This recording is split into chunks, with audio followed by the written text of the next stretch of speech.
Hello dear friends, and welcome back to Turkish series stars.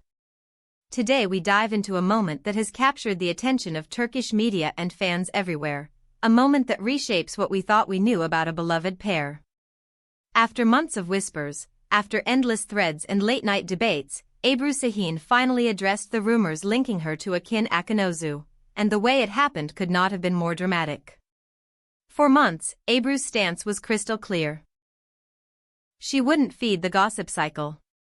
She let rumors drift and collide without giving them oxygen, stepping back and choosing silence while the internet did what the internet does, read into every shadow and caption. Yet even the calmest waters test their shoreline, and her quiet resolve was confronted head-on at a sprawling international airport where time slows, lights glare, and cameras never blink. The terminal's usual hush vanished as soon as she appeared. In an instant, the corridor turned into a flashing tunnel of lenses and hurried voices. Reporters surged forward, paparazzi found angles no one thought possible, and microphones stretched toward her as if trying to touch the truth. Ebru walked with measured steps, composed and intentional, wearing an understated, graceful outfit that didn't need to announce a thing. Her expression was poised but not blank. Beneath the serene surface, you could sense a storm of calculation and feeling. On her lips rested a small smile, gentle, almost careful, like armor crafted to look like softness. For ages, social media had been a gallery of theories about a secret wedding between Ebru and Akın. Fans pointed at rings and reflections, studied travel schedules, and pieced together clues from separate posts that seemed to align like constellations. Each solo appearance, each quick retreat from the spotlight, became a pinboard for speculation. And that day at the airport, the speculation finally met the person at the center of it. The question came sharp and direct, exactly as everyone expected. Is it true, Ebru, did you marry Akın Akınözü? The crowd held its breath, predicting a polite nod to privacy or a practiced non-answer. But instead, she paused. She drew in a deep breath, offered a small, nuanced smile that held both lightness and weight, and answered with words that sounded as if they had been chosen, then polished, then chosen again. I've kept quiet about this for a long time, she said, voice calm but distinct in the noise. People will always write stories. But I'll say this much, in my life, nothing happens without me being aware of it. It was a sentence that did three things at once. It acknowledged the wave of talk without drowning in it. It gently hinted that rumors swell beyond reality. And it placed the narrative squarely back into her hands, reminding everyone that the only truth that matters is the truth she decides to share. The effect was immediate. Was that a confirmation? A graceful misdirection? Or a declaration of independence from public ownership of her private life? Follow-up questions erupted like sparks. Are you and Akın still together? Are you traveling abroad together? Will we hear news soon? Ebru kept her tone steady, never letting the frenzy dictate her rhythm. I know everyone is curious, she said with a measured warmth. Sometimes it's best to let things unfold naturally. My heart and my life are in a very good place right now. You'll see the rest soon. And with that, she resumed her walk, not hurried, not evasive, just deliberately on her way. The digital world went volcanic. Timelines blazed with clips slowed down to catch the tilt of her head, the set of her shoulders, the soft inflection on a single word. Suddenly, phrases like "she finally spoke" and "airport moment" began circling in comment sections. Analysts and casual fans alike parsed the statement for meaning, mapping it like a treasure hunt. What stood out was the strategy in her restraint. For months, silence had been her shield. In that airport, it became a bridge, carrying her from not answering to answering on her terms. Then came the echo from the other half of the story. Not long ago, Akın's public line had been brief, almost austere. I don't want to talk about my private life, but I'm happy. It was the kind of sentence that only grows bigger in the silence around it. Paired with Ebru's new moment at the airport, it felt like two pieces of a puzzle placed side by side but not yet fully pressed together. The conclusion wasn't handed out, it was offered like a riddle.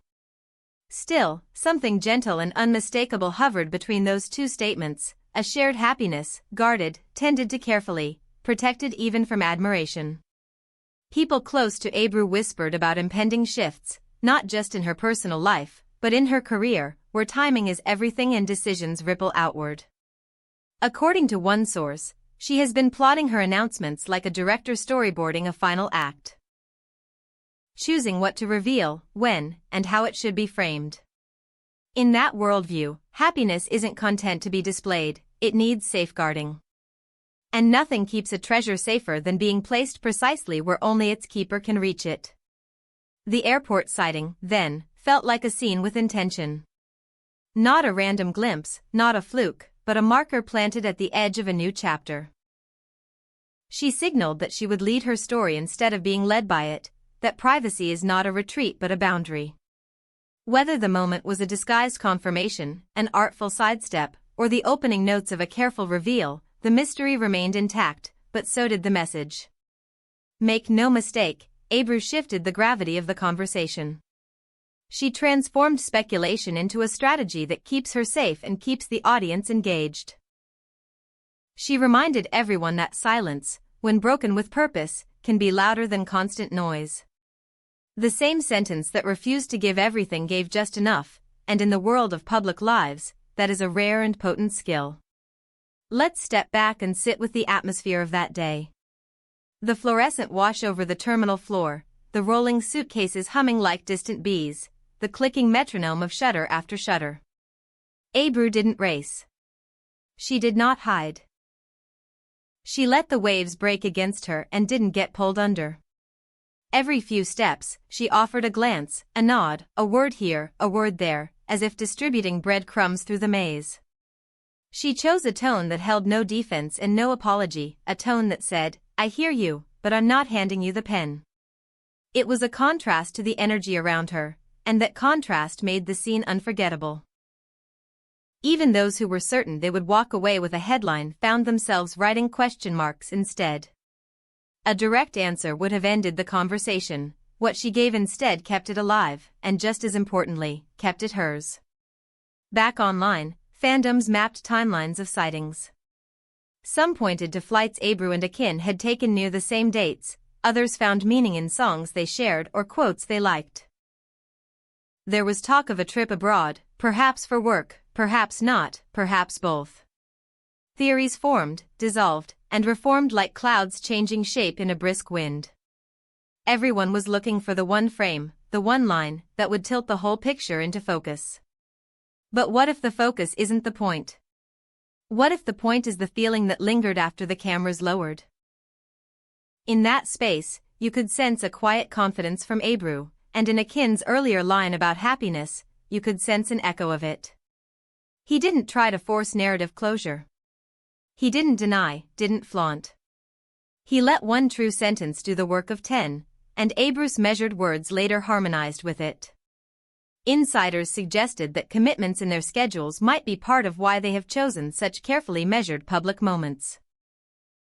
Keeping professional obligations and personal milestones on separate tracks isn't easy, especially when fans want to celebrate alongside them. But if timing is the heartbeat of a performance, it is also the heartbeat of a life lived in rooms crowded with attention. Control the beat, and you control the story. There was also the subtle symbolism of her look that day, elegant without spectacle, thoughtful without overt signals. Nothing flashy, nothing meant to play to the gallery. Even that choice felt intentional, a refusal to add any accessory that could be turned into a headline.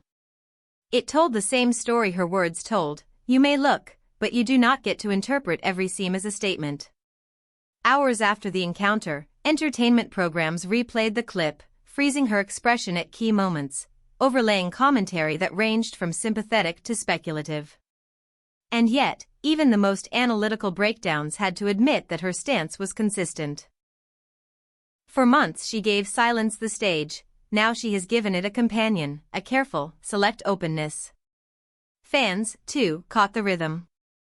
Many wrote that they support both Ebru and Akın choosing privacy if that's where their joy lives best. Others were more impatient, hoping for a definitive reveal, maybe a photo, maybe a statement a little less delicate. But the balance she struck has its own beauty. Privacy does not mean absence. It can be presence distilled to its purest form. A few chosen words, a glance that says more than a press release, a walk through a crowded terminal that becomes a story not because of what is said, but because of how it is said. Is this the moment that confirms a secret wedding? Or is it a masterwork in redirecting the gaze, turning it from the door to the hallway leading to it? Perhaps it is neither, and instead it is a promise that there are chapters coming, authored by the people living them, not by the people narrating from outside. The suspense isn't an accident, it's a boundary. It's also a gift to those who enjoy the slow unfolding of a real-life plot.